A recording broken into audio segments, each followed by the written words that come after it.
It's Wednesday, March 20. In the headlines, reactions to the opposition leader's critique of the House Speaker. In business news, we have your usual market updates. Regionally, Assistant Secretary General of CARICOM says the region's AIDS numbers are depressing. And in sports, an update on the ISA Boys and Girls Championships.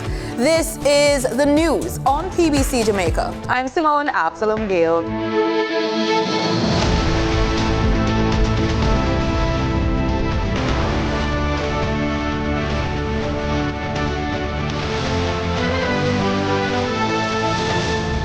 Senate President Tom Tarez Finson has criticized comments made by a leader of the opposition, Mark Golding, while delivering his contribution to the 2024-2025 budget debate on Tuesday.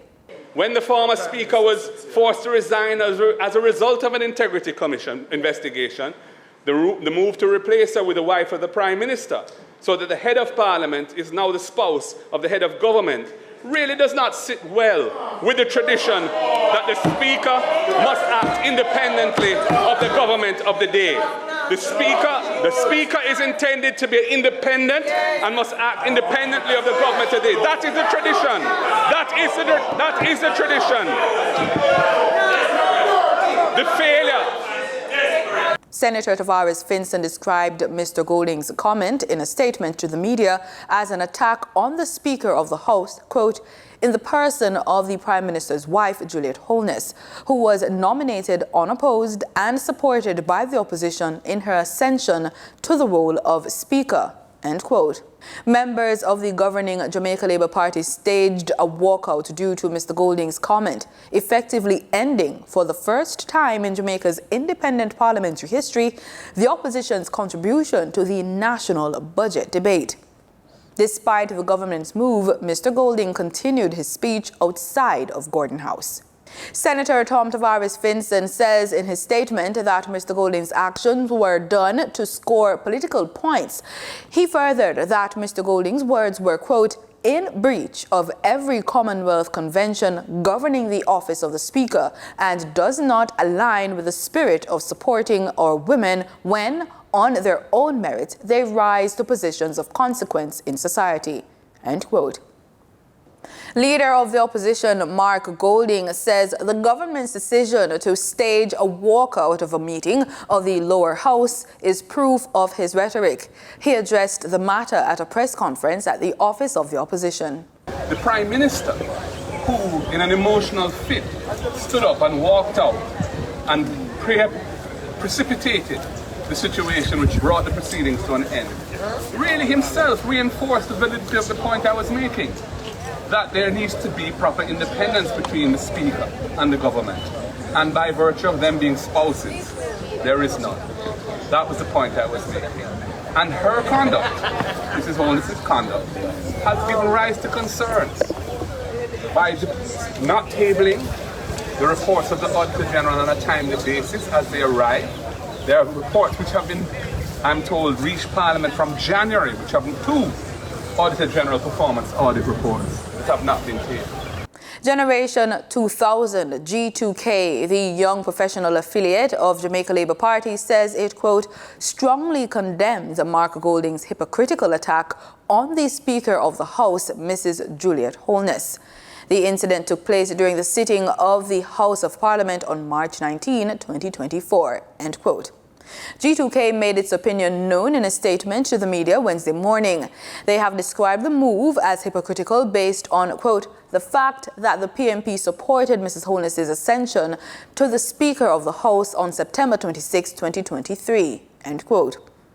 Generation 2000 is calling on Mark Golding to immediately withdraw his remarks and return to the PMP's position on record or step aside as leader of the opposition for bringing the Parliament of Jamaica into disrepute.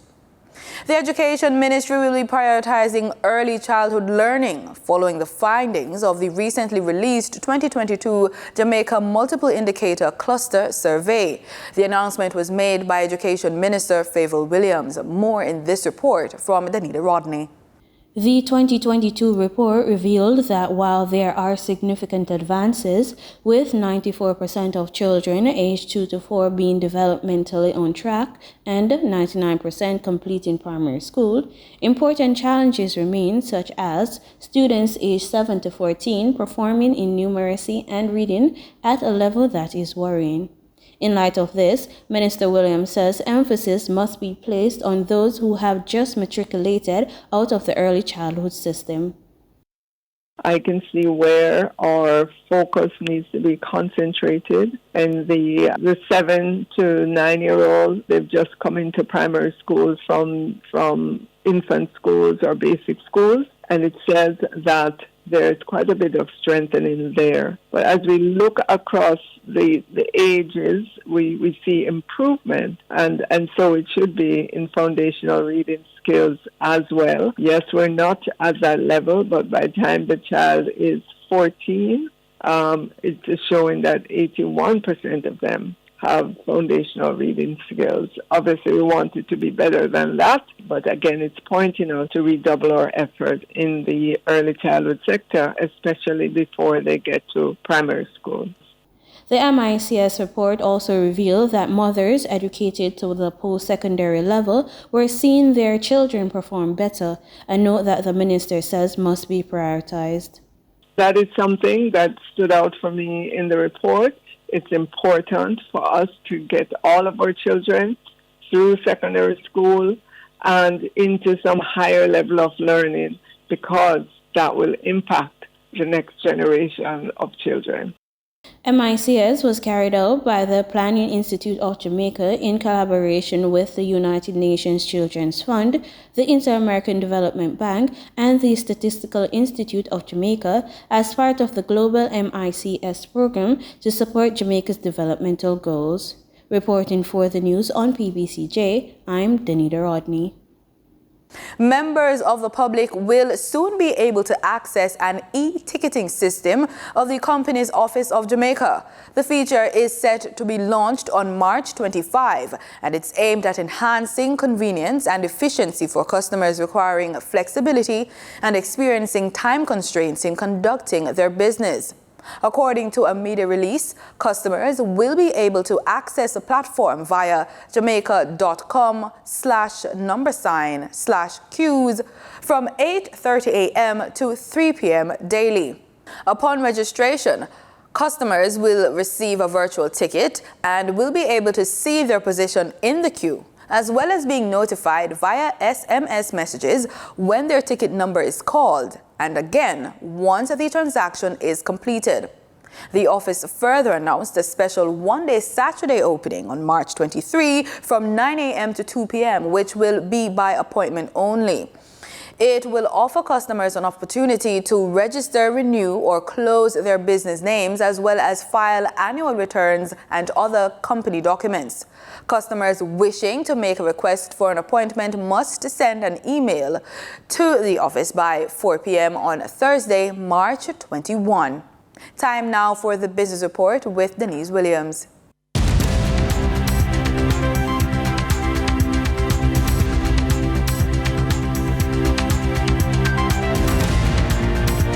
Good day, everyone, and thank you for joining us on the Business Report.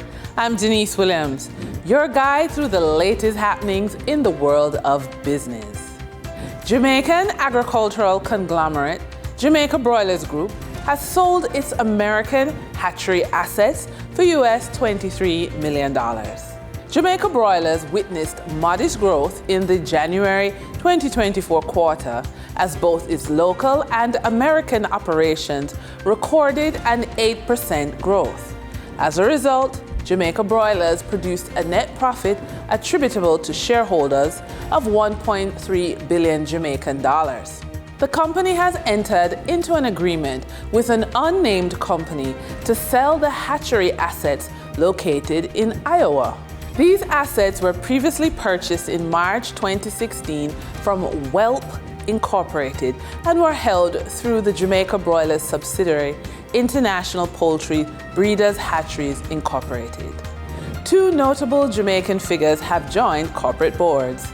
Productive Business Solutions Limited has advised that at a meeting of its board of directors held on February 28, 2024, Mr. Brian Winter, former head of the Bank of Jamaica, was appointed chairman of the audit committee. Sagicor Real Estate X Fund has advised that Mr. Howard Mitchell has been appointed as chairman of its board of directors effective March 1, 2024. CIBC Caribbean has entered the market to serve the unbanked with the introduction of its MasterCard prepaid card, a secure digital disbursement solution to the market. Beneficiary cardholders do not need to open an account to access the prepaid card and can use it to pay for goods and services, shop online, locally or internationally, or in person at a point of sale machine, and to withdraw funds from ABMs. During trading on March 18, 2024, the top advancing stocks covered the real estate and finance sectors on the Jamaica Stock Exchange. JMMB Group 7.25% variable rate JMD cumulative rate preference shares advanced 26.67% for a 60-cent price increase to close at $2.85 with 504 shares traded. 138 Student Living Jamaica Limited variable preference shares advanced 17.65% for a $32.70 jump in price to close at $218 with 3 shares traded. 138 Student Living Jamaica Limited shares advanced 16.71% for an upward push in price by 66 cents to close at $4.61 with 56,274 shares traded. On the declining stocks that traders experienced on March 19, 2024, the top 3 losers covered the finance, insurance, and auto distribution sectors. Cygnus Credit Investments Limited US dollar shares declined by 14.67% for a 1-cent slip in price to close at 8 cents with 100,173 shares traded.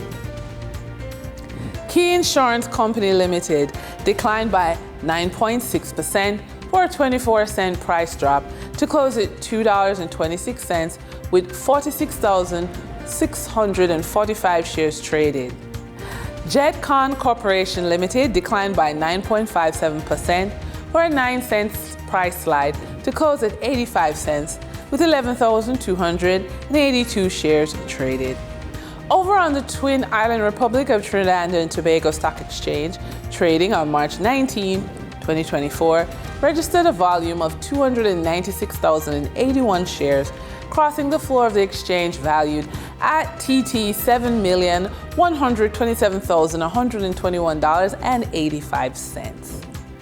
Massey Holdings Limited was the volume leader with 166,001 shares, changing hands for a value of TT $725,255.47, followed by Ansa McCall Limited with a volume of 38,005 shares being traded for TT $2,034,425. Moving from the money moves of investors, executives, and companies, we turn to the Forex market. On March 15, 2024, the Bank of Jamaica reported that US $11.5 million was bought from Forex traders, while US $15.5 million was sold to Forex traders. Buying directly from the Bank of Jamaica, foreign currency traders sold the US dollar for $154.94 and bought the US dollar for $152.95. The difference between the buy and sell rate was $1.99, which represents a profit for Forex traders for every US dollar traded. Canadian Forex traders earned a trading profit of $7.12 from transactions with the Bank of Jamaica. The Canadian dollar was sold at $118.20 and bought for $111.08. For traders looking at the British pound, they pocketed a profit of $7.37, selling it for $241 and buying it for $193.04. For the credit report tip of the day, debt can feel like an anchor weighing you down. but with the right approach, you can sail through rough waters. Prioritize paying off high-interest debts while making timely payments on other accounts. Consider negotiating with creditors for favorable repayment terms or exploring debt consolidation options to streamline your payments. Every dollar you chip away from your debt is a step closer to financial freedom. And with that, we wrap up today's Business Report. I'm Denise Williams. Appreciate your company. Stay well informed, stay ahead of the curve. Until our next update, take care. In regional news out of Trinidad and Tobago. Assistant Secretary General responsible for human and social development at the CARICOM Secretariat describes the region's AIDS numbers as depressing. More from TTT News. The world is striving to reach the UN AIDS 95-95-95 targets. 95% of people living with HIV are aware of their status, 95% of those who are aware receive antiretroviral therapy, and 95% of those on treatment achieve a viral suppression by 2025. But Assistant Secretary General to CARICOM, Alison Drayton, says the Caribbean region's AIDS numbers are depressing.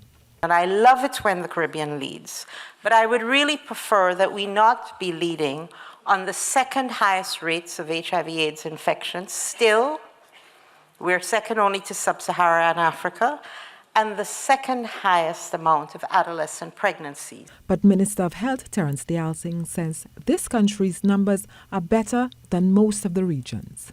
So we have conquered the first 95. We have conquered the third. We are just 2 percentage points out of the third 95. Where our issues are is in the second 95, because we are currently at 63, which means we have to find more and more people who know their status to be on ARVs. ARVs are antiretroviral drugs.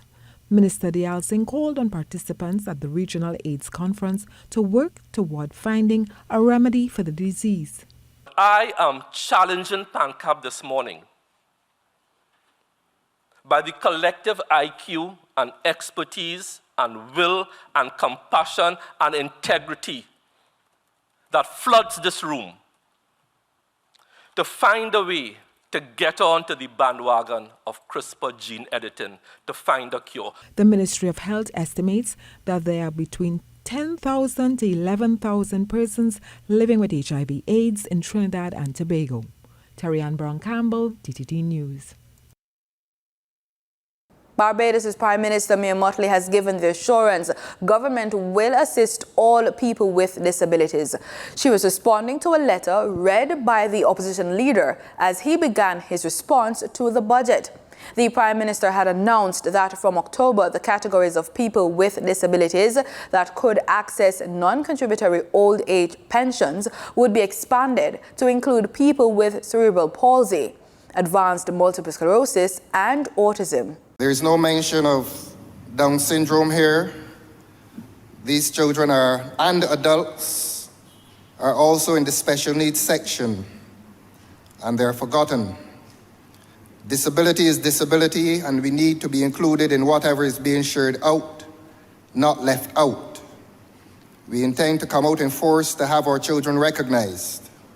Thursday, 21st March, is World Down Syndrome Day.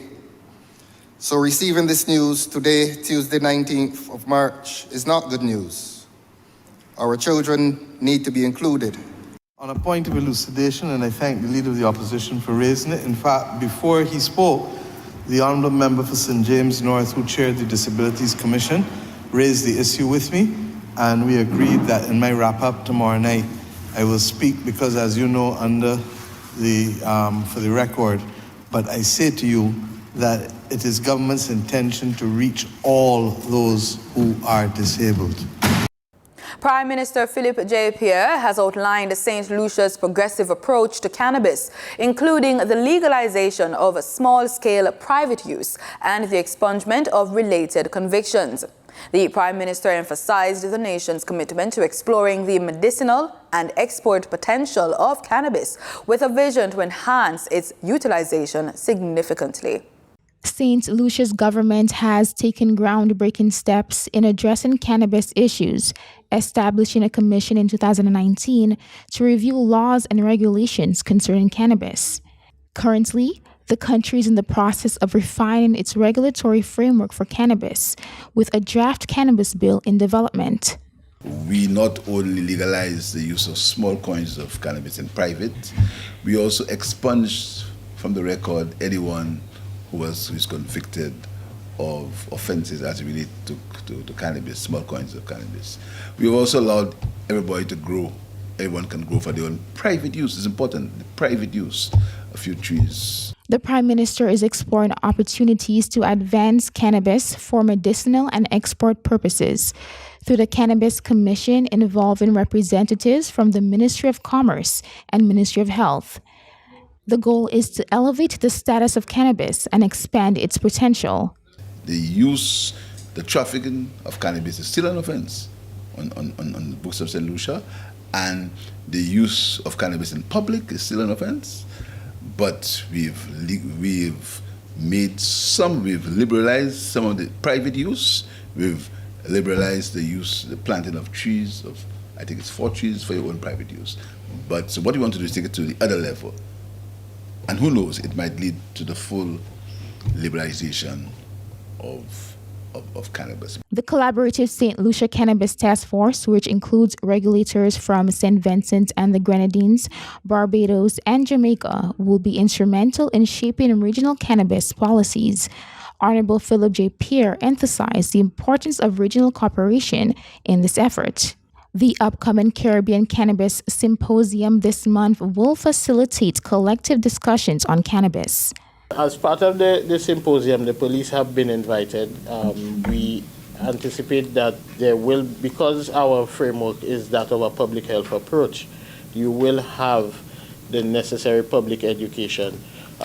Cannabis will only be permitted for persons who are not classified as young persons as per the legislation. Continued collaborative discussions on cannabis are proven pivotal in shaping regional policies. Through strengthened cooperation and mutual discourse, the aim is to elevate regional cannabis policies to unprecedented levels. Antonia Ferdinand, NBC Prime.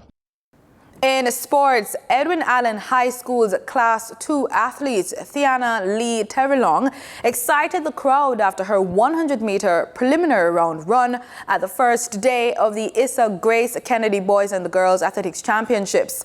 Competing in the first heat of the girls' 100 meters, Terrelong jogged the entire race, stopping the clock at 12.15 seconds despite a negative wind of 2.7 meters per second to be fourth fastest qualifier ongoing into the semi-finals. St. Jago's Brianna Campbell and Shamanique Hazel, 12 seconds, were the two fastest qualifiers in the 200 meters. Heidel's Texira Johnston is the fastest qualifier in the class girls 4 100 meters with 12.36 ahead of Edwin Allen's Tashana Godfrey, 12.46, and Ferncourt's Rihanna Scott, 12.52. Among the boys, Jamaica College's Hector Benjamin and Herbert Morrison's DeAndre Daly won their heats. Joanna Romaldo Smythe of Mushat High, 10.65, is the fastest qualifier in Class 3, ahead of Tavine Stewart of Herbert Morrison, 10.91, and Nyrone Wade of Kingston College, 10.95. Ulmer's Mario Ross, 11.36, was the fastest qualifier among Class 3 sprinters, ahead of Nathan Bryan of St. George's College with 11.39. And that's it for the news on PBCJ. You can follow us on our social media platforms at PBCJamaica. Thank you so much for watching.